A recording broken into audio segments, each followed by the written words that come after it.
Dice así: por lo cual, desechando la mentira, hablad verdad cada uno con su prójimo, porque somos miembros los unos de los otros. Airaos, pero no pequéis, no se ponga el sol sobre vuestro enojo, ni deis lugar al diablo.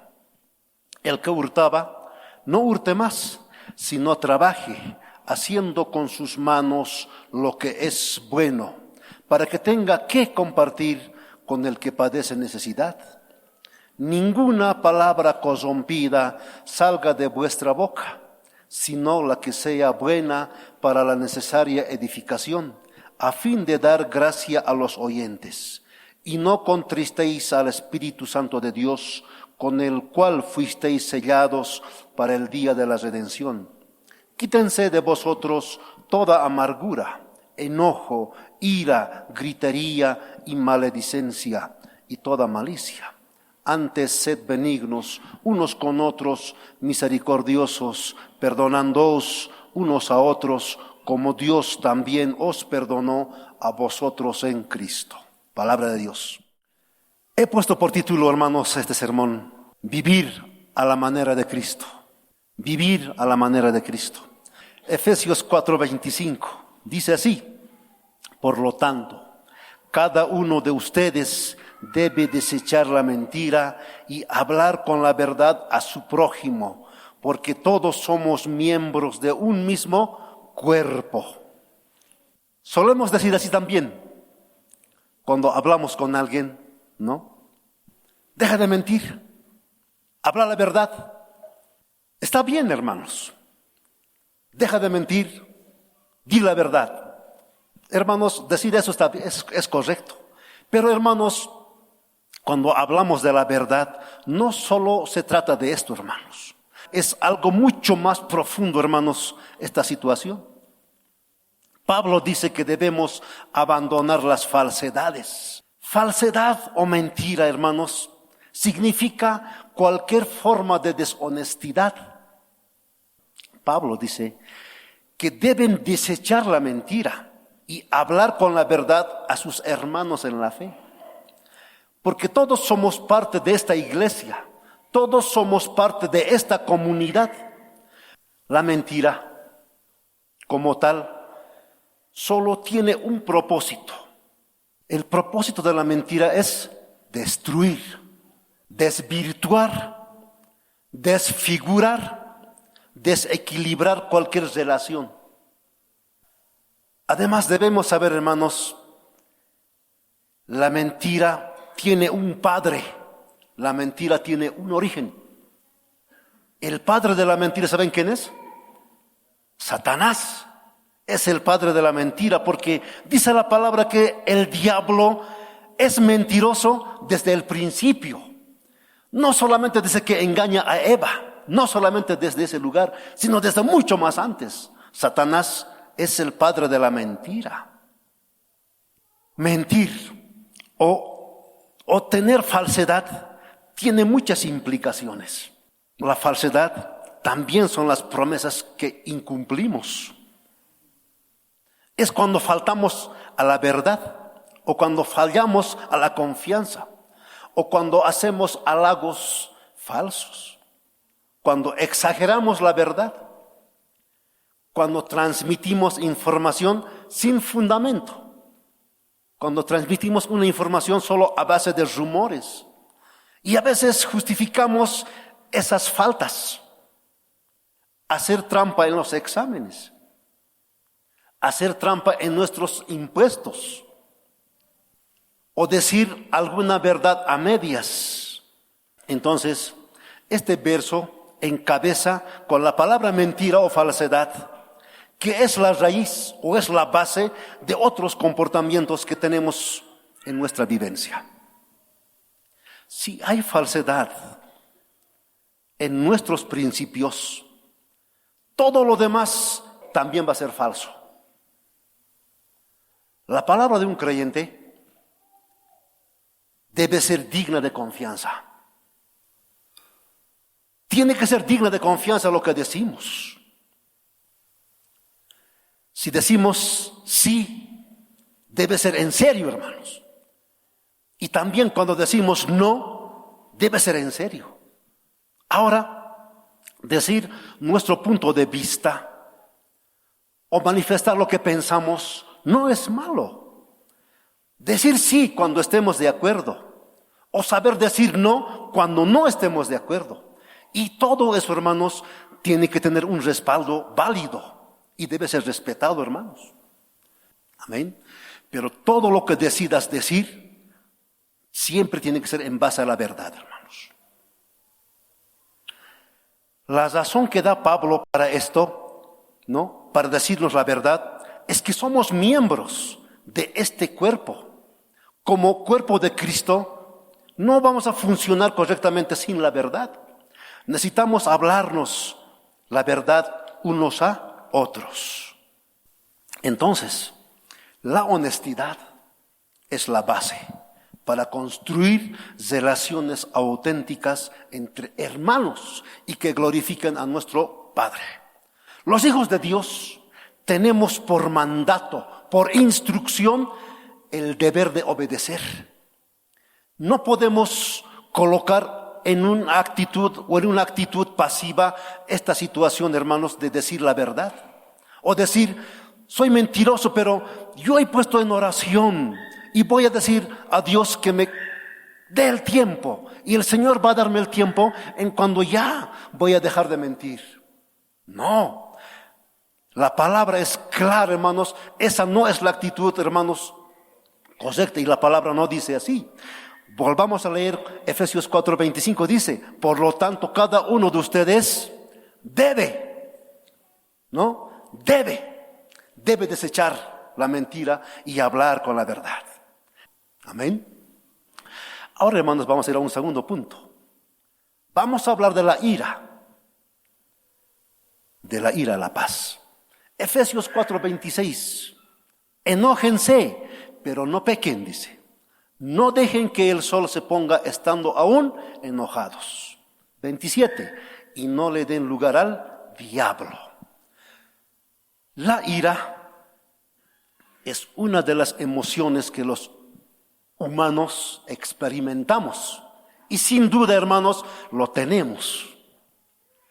Ahora, Jesús, en su humanidad, y dice la palabra que se enojó también. Y ustedes muy bien saben, hermanos, cuando Jesús manifestó su ira, su enojo, cuando vio su templo convertido en un mercado, ¿verdad? Debemos, hermanos, recordar que Cristo en su humanidad nunca pecó, no llegó al pecado, hermanos, aunque sí manifestó su enojo, pero no llegó al pecado. Debemos recordar también, hermanos, nuestra postura, nuestra realidad, que no somos aún el varón perfecto, ni a la estatura de Cristo todavía. Y la posibilidad de que tú y yo nos enojemos y pequemos es muy alta, hermanos. Es muy alta. Estamos en un proceso, hermanos, de transformación. Pablo dice, enójense pero no pequen. ¿Qué implica eso? Que podemos enojarnos. Sí, que podemos enojarnos, hermanos. Enójense, pero no pequen. Ahora Pablo, saltando un poquito al verso 31, Pablo enumera una lista, ¿no?, de los motivos de la ira. Dice, desháganse de toda amargura, dice, ¿no? Y dice ahí una lista: ira, enojo, gritos, calumnias, junto con toda una forma de malicia. Fíjense bien en estas palabras. Ira, riña, calumnia, expresan diferentes formas de ira, ¿no? Aquí dice que las apartemos de nosotros. Aunque en el verso 26 dice, enójense pero no pequen, no dejen que el sol se ponga sobre su ira. Lo que dice en el verso 31 es que esta ira es un problema. La ira, ¿cuándo es un problema? Cuando se prolonga. La ira se vuelve un problema grande cuando se prolonga, cuando lo albergamos mucho tiempo en nosotros. Y sin duda, hermanos, que Dios tiene que ayudarnos cuando estamos airados, hermanos. El significado de las palabras que Pablo usa aquí para referirse a la ira se refleja en la amargura, en la furia, el enojo, la riña, la calumnia. La palabra amargura, hermanos, se refiere a una ira profunda que puede estallar o desbordarse. Después de la ira, hermanos, de una ira mal sanada, hermanos, produce la amargura. Y la amargura, hermanos, no simplemente es de lo que pasó ayer, anteayer, no. La amargura a veces, hermanos, se arrastra desde la infancia. Desde muy pequeños han vivido disconformes con muchas cosas. Cuando esta ira no se libera, se instala en el corazón, y empieza a desgastar, empieza a corroer nuestra mente como un cáncer que nos acaba de poco, consumiendo todas las buenas cualidades que Dios mismo ha puesto en nosotros. Puede rebasar, ¿no?, esta amargura, esta ira concentrada en las personas. Pablo dice que hay personas atrapadas en la amargura, que las consume, que las agota. ¿Qué dice Pablo? Déjenlo de lado, dice. Dejadla de lado. En otras palabras, permitan que Dios toque sus corazones y los libre de ella, porque es un obstáculo, afecta a muchísimas personas, porque estamos amargados. Ahora pasemos a la calumnia. La calumnia se refleja en palabras. Sí, la calumnia, hermanos, no se hace ni con gestos, ni con miradas. La calumnia, hermanos, se traduce en palabras, ¿no? En el mal hablar o la malicia. Es en realidad una palabra que se usa para referirse a hablar mal en contra de otros.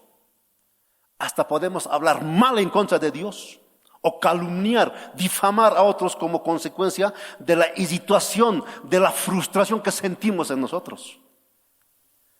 Ahora, en una terapia psicológica se dice que las personas heridas o las personas lastimadas lastiman a otros. Quienes sufren hieren a otros. Cuando hieren a otros, a menudo ellos ni siquiera se dan cuenta, dice, porque para ellos el dolor es algo normal. Wow, ya se ha cauterizado, ya convive con eso y lo hace algo normal. La ira tiene una influencia, la amargura tiene una influencia, la maledicencia, las calumnias, hermanos, tiene una influencia. ¿Y viene de dónde? En el verso 27 dice, y no le den lugar al diablo, dice, ¿no? No le den lugar al diablo. Si dejas que la ira se apodere de tu corazón por mucho tiempo, ¿qué está pasando? Mañana sigues enojado, pasado sigues enojado, ¿no? Una semana, no hay arreglo. Un mes, no hay arreglo. Wow.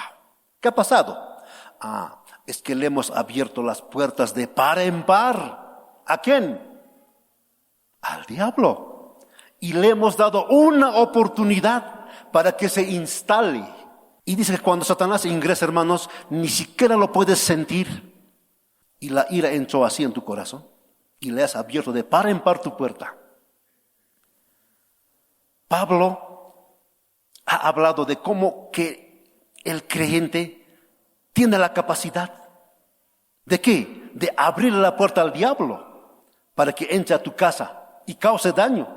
La ira tiene un efecto, pero este efecto, hermanos, es devastador. Este efecto, hermanos, es explosivo cuando no se controla. Santiago dice así: mis queridos hermanos, tengan presente esto, dice. Todos deben ser prontos para escuchar. ¿Qué más? Lentos para hablar. Lentos para enojarse. Porque la ira humana no produce justicia que Dios desea, dice. Podemos enojarnos. Es correcto. Y nos hemos enojado las veces, hermanos. Pero, ¿cuál es el asunto? no dejes que el sol se ponga sobre tu enojo, es el límite. Si no perdonas o no afrontas el problema, esa ira se va a quedar en ti. Esa ira se queda en el corazón. ¿Y saben qué va a hacer? Va a causar daño. Va a causar daño primero a la persona que siente ira. Y esa persona, hermanos, que siente ira, va a causar daño a los que les rodean. Ese es el problema. Ese es el problema. Ahora, en lugar de ira, Efesios 4:32, ¿qué dice? Sean bondadosos, dice. Sean compasivos unos con otros. Perdónense mutuamente, así como Dios los perdonó a ustedes en Cristo. En lugar de ira, en lugar de buscar todas esas cosas amargas, debemos pensar, hermanos, que este corazón también es tierno, que también alberga la palabra de Dios. Hay que encontrar, hermanos, un lugar en el corazón, en nuestra mente, hermanos, el perdón. El perdón. Pablo dice, perdónense unos a otros. Cuando perdonas a alguien, dice, perdona como Cristo te perdonó a ti primero. O sea, el perdón que ofrecemos al otro o el perdón que le pedimos a la otra persona tiene que ser al modelo de Cristo. Tiene que ser al modelo de Cristo. Cristo es el modelo de perdón. Ese es el asunto. Porque cuando decimos te voy a perdonar, pero no voy a olvidarme esto, bueno, eso es al estilo tuyo, es el estilo mío. Pero al estilo de Cristo, hermanos, el perdonarse, hermanos, es para no recordarse nunca más. ¿Recuerdas la frase, Padre nuestro, que estás en los cielos, perdona nuestras ofensas como también nosotros perdonamos a los que nos ofenden? ¿Verdad que sabes? Pablo dice, en lugar de enojarse, imitemos la vida de Cristo, dice. Pues en Cristo Dios nos perdonó. Deberíamos ser capaces de perdonar. La verdad es que almacenamos mucho enojo en nuestro corazón, resentimientos, calumnias, blasfemias y chismes, porque no estamos preparados para perdonar. ¿Por qué almacenamos esas cosas? Porque no estamos capacitados aún para perdonar. Cuando usted considere estas cosas que son perjudiciales en su vida y cuando usted diga, Señor, yo quiero perdonar de verdad, entonces estará entendiendo la palabra. Amén.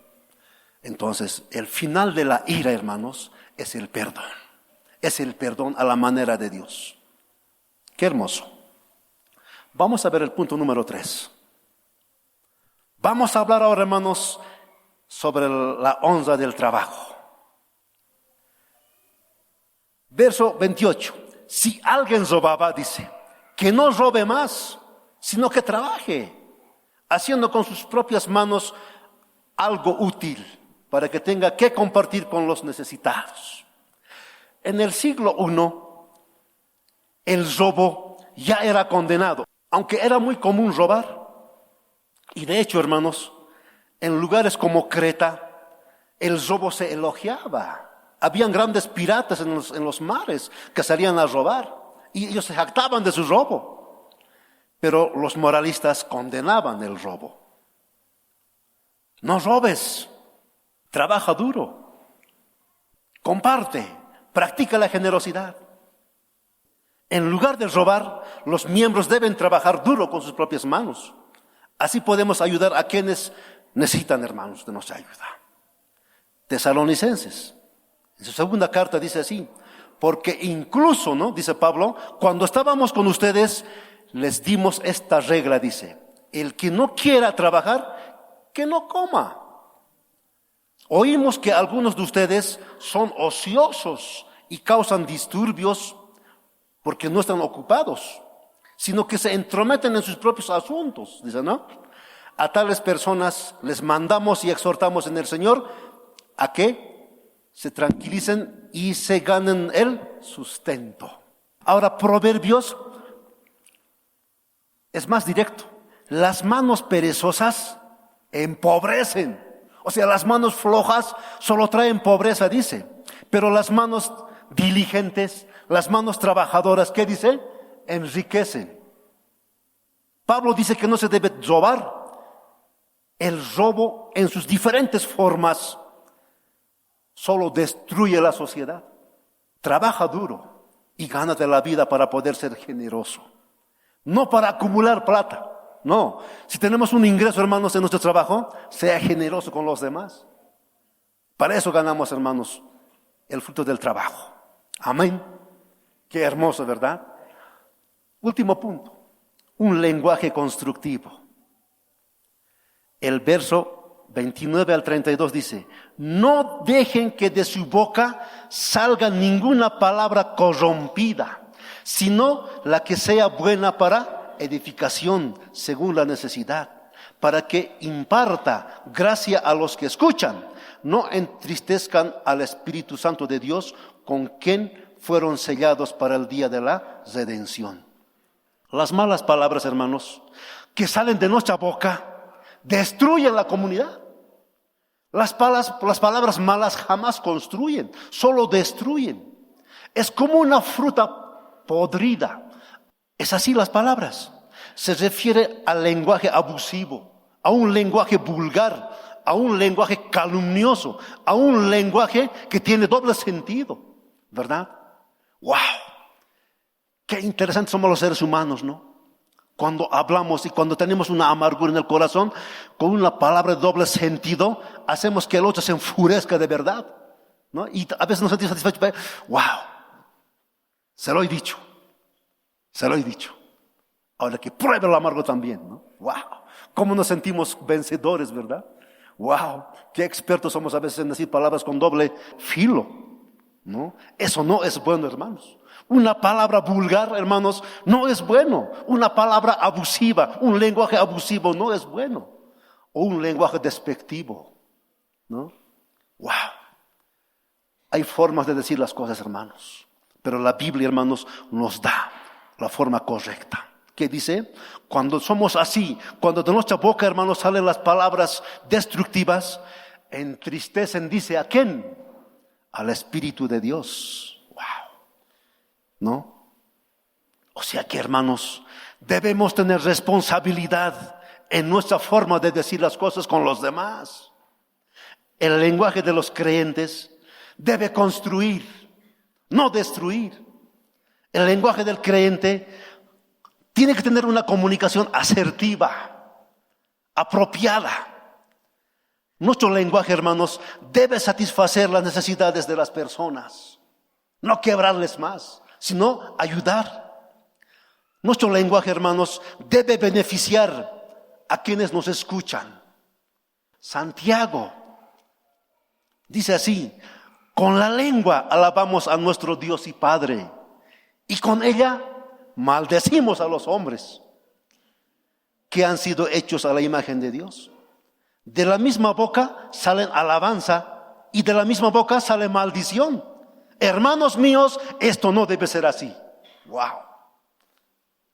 ¿Acaso puede brotar agua dulce y agua salada de una misma fuente? Ahora Mateo dice así: haced buen árbol, dice, ¿no? Hagan buen árbol y su fruto será bueno, dice. Y hagan mal árbol y su fruto será malo, pues por su fruto se reconoce qué árbol es.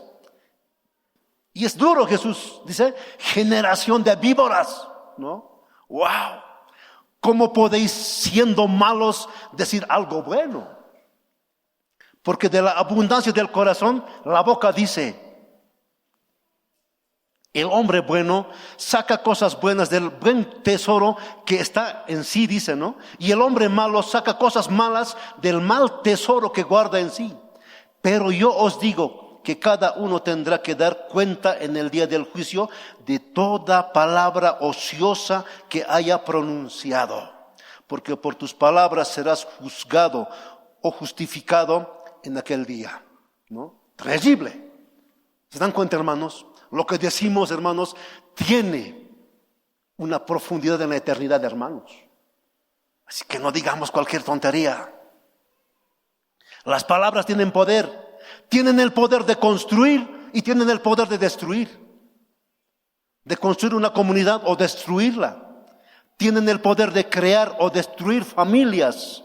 A los seres humanos, hermanos, se nos ha concedido el don de la palabra. Así que usémosle bien. repasaremos y vamos a terminar, hermanos.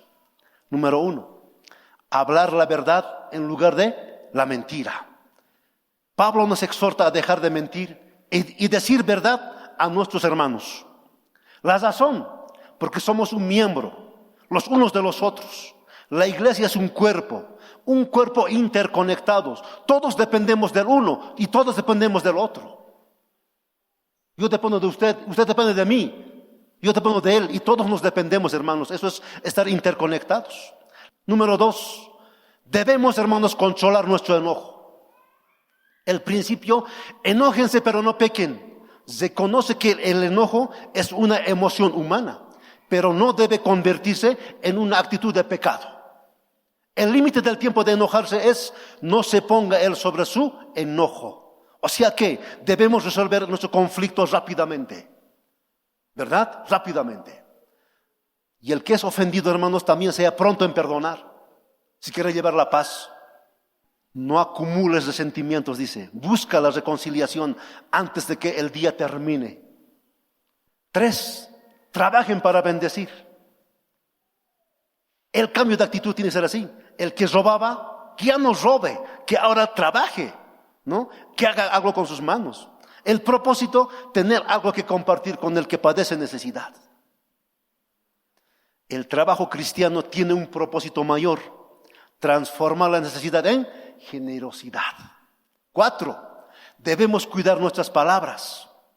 La regla de oro de la comunicación, ¿cuál es? Ninguna palabra corrompida salga de nuestra boca. Esa es la regla de oro. Que nada malo salga de aquí. El objetivo, hablar lo que sea bueno, lo que sea edificante, lo que debe dar gracia a Dios. Y número 5, mostrar gracia y perdón, evitar lo negativo, alejar toda amargura, todo enojo, todo gritería y malicia, practicar lo positivo, ser bondadosos, misericordiosos, perdonadores unos a otros. La motivación suprema, ¿saben cuál es? No digas, vos eres buen tipo, eres licenciado en esto, tienes mucho conocimiento. ¿Saben qué? Las personas te conocen, eres una persona influyente, así que sé buena persona. Eso no es, hermanos, la motivación correcta. La motivación suprema es Dios. Dios. Él es perfecto. Él es nuestro Padre. Y como persona creyente, como hijo de Dios, hermanos, yo debo comportarme como dice su palabra. Amén. Cristo es el estándar donde debemos llegar, hermanos. Que Dios bendiga su palabra. Vamos a ponernos en pie.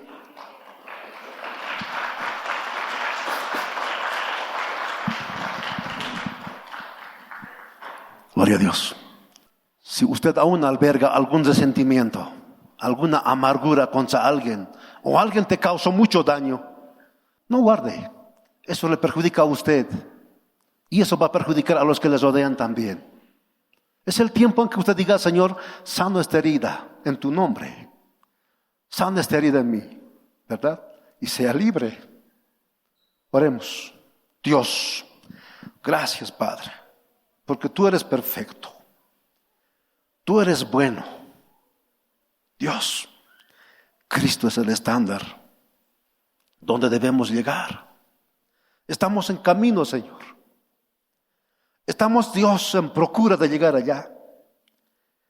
Pero a veces, Señor, el camino es tan accidentado y tan angosto, Dios, y nos perjudica nuestra manera de ser. Padre, ayúdanos. Ayúdanos, Señor. Tus hijos tenemos por mandato obedecerte, Dios. Y no es en voz pasiva, Dios, decir la verdad. Decir la verdad, Dios, podemos y debemos considerar que en tu nombre se hace, Dios amado. Debemos dejar de ser falsos. Amado Padre, ayúdanos.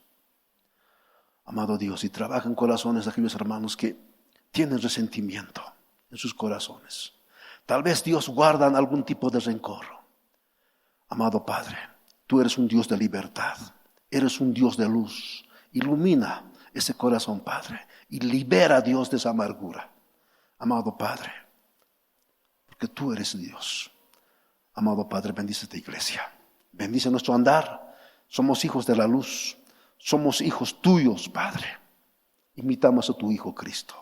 Santo Dios, ayúdanos en el trayecto. Padre, muchas gracias por este mensaje. Muchas gracias por los hermanos que han escuchado tu palabra, Señor. En nombre de Jesús. Amén.